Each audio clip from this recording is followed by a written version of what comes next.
കാലം കാലങ്ങളിൽ പിള്ളേർ ചെയ്യണമെന്ന് വെച്ചാൽ പിള്ളേർ സ്കൂളിൽ പോവും, എന്നിട്ട് ഡിഗ്രി പാസ്സാവും, ഒരു ജോലി കിട്ടും, അത്രയേ ഉള്ളൂ. ഇപ്പോഴോ സ്കൂളിൽ പോയി ഡിഗ്രി ഫസ്റ്റ് ക്ലാസ്സിൽ പാസ്സായി യൂഡമീസ്, യൂട്യൂബ്, അങ്ങനെ കുറേ പ്ലാറ്റ്ഫോമിൽ നിന്ന് കോഴ്സസ് പഠിച്ച് സർട്ടിഫിക്കറ്റ് എടുത്ത് പേഴ്സണലും അക്കാഡമിക് പ്രോജക്റ്റ് ചെയ്ത് ഓരോരുത്തേനും മറ്റേ ട്രെയിനിങ് ഇൻസ്റ്റിറ്റ്യൂട്ടിൽ പോയി 40-50,000 കൊടുത്ത് ചിലവാക്കി പഠിച്ച് 200ഓളം കമ്പനീസിന് അപ്ലൈ ചെയ്ത് 100ഓളം HR ഇമെയിൽ അയച്ച് അറിയാത്തവരെല്ലാം റെഫറൽ ചോദിച്ച് എന്നിട്ടും ജോലിയില്ല. ഇതാണ് അവസ്ഥ. എന്ത് ചെയ്യണമെന്ന് അറിയില്ല. ഒരു 7-8 വർഷം മുമ്പ് ഇങ്ങനെ അല്ലായിരുന്നു. IT ആൾക്കാരെ വാരിക്കോരൻ എടുത്തോണ്ടിരുന്നത്. നീ എഞ്ചിനീയറിംഗ് പഠിച്ചിട്ടുണ്ടോ, IT കയറ്.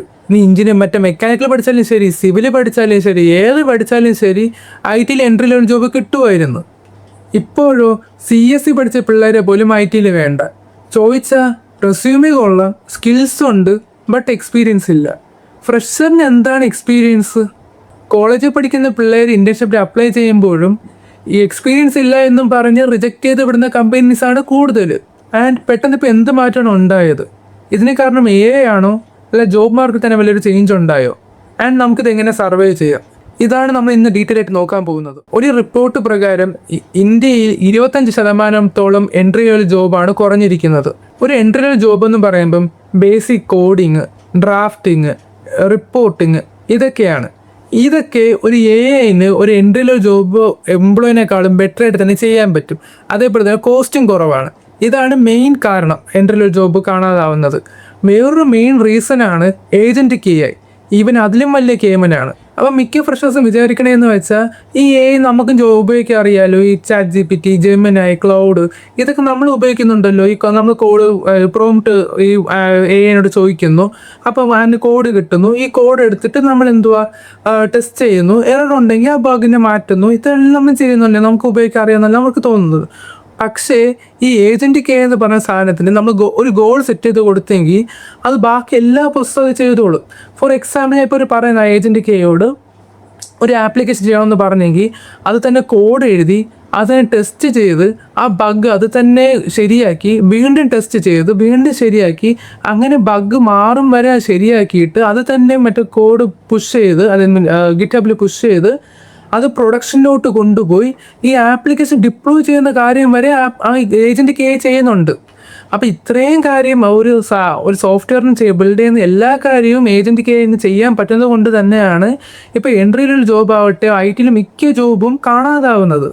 ഇന്ത്യയിൽ തന്നെ വൺ ഓഫ് ദ ബിഗ്ഗസ്റ്റ് കമ്പനിയായ സോഹോയുടെ co-founder ശ്രീധർ വേമ്പു പറഞ്ഞിരിക്കണമെന്ന് വെച്ചാൽ ഈ കോഡിങ് തന്നെ ജീവനെന്ന് പറഞ്ഞ് നടക്കുന്നവരോട് വേറെ വല്ല പണിയും കൂടെ പഠിച്ചവേ എന്ന് അലേർട്ട് ചെയ്തിരിക്കുന്നു. ഈ ChatGPT പോലെ one of the biggest AI മോഡലാണ് ക്ലൗഡ്. ആ ക്ലൗഡിൻ്റെ CEO പറഞ്ഞിരിക്കുന്നതെന്ന് വെച്ചാൽ ഇനി ഒരു 6 തൊട്ട് 12 മാസം അകം കൊണ്ട് തന്നെ ഈ സോഫ്റ്റ്വെയർ എഞ്ചിനീയർ എന്ന് പറഞ്ഞ ജോബ് റോള് ഔട്ട് ഓഫ് ഡേറ്റായി മാറുമെന്നാണ്. അമേരിക്കയിലെ ഗൂഗിളിൽ ഇപ്പോൾ വോളണ്ടിയർ എക്സിറ്റ് പാക്കേജ് നടക്കുകയാണ്. അതായത് സ്വന്തമായിട്ട് ഇറങ്ങിപ്പോയെങ്കിൽ ക്യാഷ് തന്ന് വിടാമെന്നാണ് അവരുടെ പോളിസി. ഗൂഗിളിലെ ചീഫ് ബിസിനസ് ഓഫീസർ പറഞ്ഞിരിക്കുന്നതെന്ന് വെച്ചാൽ ഇനി AI ആണ് എല്ലാം. AI ആയിട്ട് അലൈൻ ചെയ്ത് വർക്ക് ചെയ്യാൻ പറ്റുമോ, വർക്ക് ചെയ്യും, ഇല്ലെങ്കിൽ ഇറങ്ങിപ്പോയെന്നാണ് പറഞ്ഞിരിക്കുന്നത്. പൊതുവെ ഈ വോളണ്ടിയർ എക്സിറ്റ് പാക്കേജ് എന്ന് പറയുന്നത് ഒരു മാസ് ലേ ഓഫിന് മുമ്പേ നടത്തുന്ന സംഭവമാണ്. ഈ കഴിഞ്ഞ വർഷമാണ് ഒരു മാസ് ലേ ഓഫ് നടന്നത്. പൊതുവെ ഈ കഴിഞ്ഞ ഒരു 10 വർഷം മുമ്പേ എന്നൊക്കെ പറയുമ്പം ഈ ഒരു മാസ് ലേ ഓഫ് നടന്നെങ്കിൽ പിന്നെ ഒരു 4-5 വർഷത്തേക്ക് ഒരു ലേ ഓഫ് കാണത്തില്ല. പക്ഷെ ഇപ്പോഴും വർഷാവർഷം ലേ ഓഫ് നടക്കുകയാണ്. സെയിൽസ് ഫോഴ്സ് എന്ന് one of the biggest MNC കമ്പനിയുണ്ട്. അതിൽ CEO പറഞ്ഞതെന്ന് വെച്ചാൽ ഈ AI ഉള്ളത് കൊണ്ട് തന്നെ നമ്മൾ 4,000 പേരെ പിരിച്ചുവിടാൻ പോകുന്നു എന്നാണ്. പക്ഷേ നമ്മുടെ നാട്ടിൽ 15 ലക്ഷം എഞ്ചിനീയർ ഗ്രാജുവേറ്റ്സ് ആണ് പാസ് ഔട്ട് ആവുന്നത്, എന്നിട്ടും ജോലിയുമില്ല.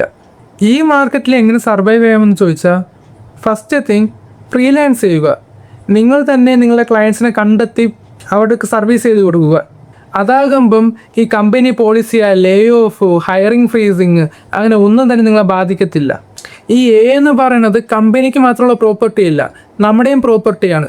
അതായത് ഇപ്പം ഈ നമ്മൾ അപ്ലൈ ചെയ്യുന്നുണ്ടല്ലോ കുറേ ജോബ് വാക്കൻസി, അത് നമുക്ക് ഏജൻറ്റിക്ക് കൊണ്ട് എന്തുവാ എനിക്ക് ഇതൊക്കെയാണ് ആവശ്യം, ഇങ്ങനത്തെ തരത്തിൽ ജോബ് റോളിന് അപ്ലൈ ചെയ്യുമെന്ന് പറയുകയാണെങ്കിൽ അത് തന്നെ മറ്റേ ലിങ്ക്ഡിനിലും നൗക്രിയിലും പോലത്തെ ജോബ് പ്ലാറ്റ്ഫോമിൽ പോയിട്ട് സെർച്ച് ചെയ്തിട്ട് റെസ്യൂമേ അത് ജോബ് ഡിസ്ക്രിപ്ഷനിൽ നമ്മുടെ സ്കില്ലിനനുസരിച്ച് ടൈലർ ചെയ്ത് അത് തന്നെ പോസ്റ്റ് ചെയ്യുകയും അതേപോലെ തന്നെ ഇമെയിൽ എടുത്തിട്ട് അത് തന്നെ മെയിൽ അയക്കുകയും ഫോളോ അപ്പ് ചെയ്യുകയും ചെയ്യും. അതാവുമ്പം പേഴ്സണൽ ബേൺ ഔട്ട്സ് അങ്ങനെ കുറേ സംഭവം കുറഞ്ഞു കിട്ടും. ഈ മൂന്നാമത്തെ പോയിന്റ് എന്ന് പറയുമ്പം ഈ കണ്ട് വെറുതെ ഈ ആപ്ലിക്കേഷൻ എന്ന് മാത്രം ഉപയോഗിച്ച് നിൽക്കാണ്ട് കൊണ്ട് റിയലായിട്ട് ആപ്ലിക്കേഷൻ ബിൽഡ് ചെയ്യുക. അതായത് യൂസറിൻ്റെ പെയിൻ പോയിന്റ് മനസ്സിലാക്കിയിട്ട് അതിനെ അഡ്രസ്സ് ചെയ്യുന്ന ആപ്ലിക്കേഷൻ ബിൽഡ് ചെയ്യുക. സോ ദാറ്റ് നിങ്ങൾക്ക് വന്ന സബ്സ്ക്രിപ്ഷൻ കൊണ്ട് പൈസ മേടിക്കാം.